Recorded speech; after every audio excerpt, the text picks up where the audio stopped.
अस्सलाम वालेकुम जी।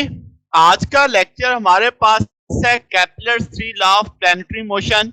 तो आज हम सिर्फ स्टेटमेंट्स को देखेंगे और इसकी बुनियाद समझेंगे। आने वाले लेक्चर्स में हम तीनों जो इसके लॉज हैं उसको बारी बारी प्रूफ करेंगे और उनकी अहमियत देखेंगे।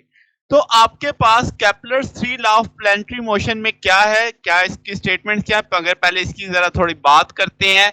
हम कहेंगे जो प्लैनेट्स की मोशन है वो एस्ट्रोनॉमर्स के लिए हमेशा से एक दिलचस्पी का बायस रही। अब भी आप देखें कि आज के दौर में भी जैसी न्यूज में आता है कि फलां प्लैनेट्स हमारे करीब आ रहा है या हमें कोई न्यूज मिलती है तो एक इंटरेस्ट का लेवल होता है हमारे पास। तो आपके पास ये शुरू से है। तो आपके पास ये जो लॉज हम बात कर रहे हैं ये बुनियादी तौर पे सिर्फ और सिर्फ ऑब्जर्वेशन पे है, यानी एम्पिरिकल बेसिस पे ये लॉ बनाए गए। ठीक है।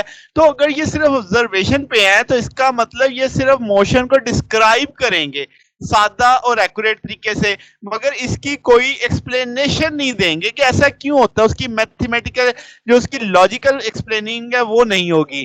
तो वो काम आगे फिर जाके न्यूटन ने किया, इसकी यानी जो जनरलाइज किया एक तरह से कह सकते हैं केपलर्स के लॉ को। तो जनाब आपके पास ये जो लॉ है ये ग्रेविटी के जो आप कहते हो कि लॉ ऑफ ग्रेविटी न्यूटन ने दिया उससे तकरीबन हाफ सेंचुरी यानी आप कह लें इससे पहले ये बताए गए थे।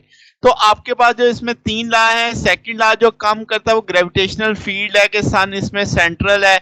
जो पहले आपके पास बकिया लॉ है वो इस फैक्ट के साथ है कि ग्रेविटेशनल फोर्स वेरी करती है इनवर्स स्क्वायर लॉ को, यानी इनवर्स स्क्वायर लॉ के साथ फॉलो कर रही होती है। तो ये रिजल्ट्स हम आगे चल के जब हम प्रूव करेंगे वहां पे भी डिस्कशन में आएंगे। तो फिल वक्त तो हम स्टेटमेंट्स को स्टडी करते हैं कि है क्या।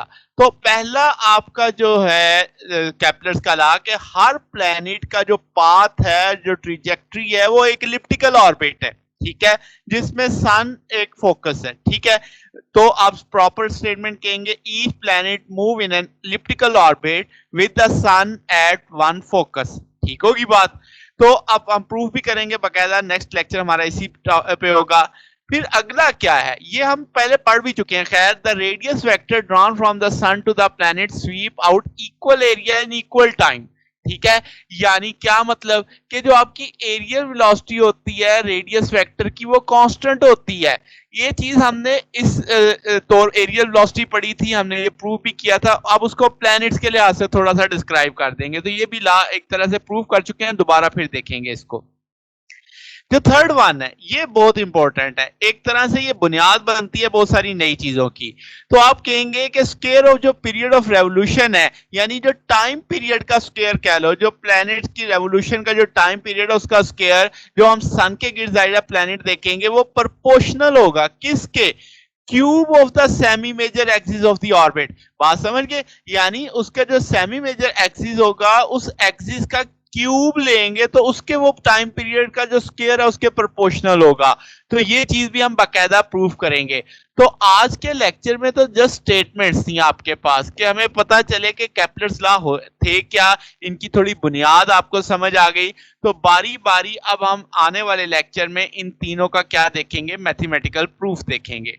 तो आज के लिए बस इतना ही, बाकी इंशाल्लाह फिर नेक्स्ट देखेंगे। अगर आपको इसमें कोई बात पूछनी हो तो नीचे कमेंट्स में पूछ सकते हैं, हम बाकी इंशाल्लाह फिर नेक्स्ट देखेंगे। ओके, अल्लाह हाफिज।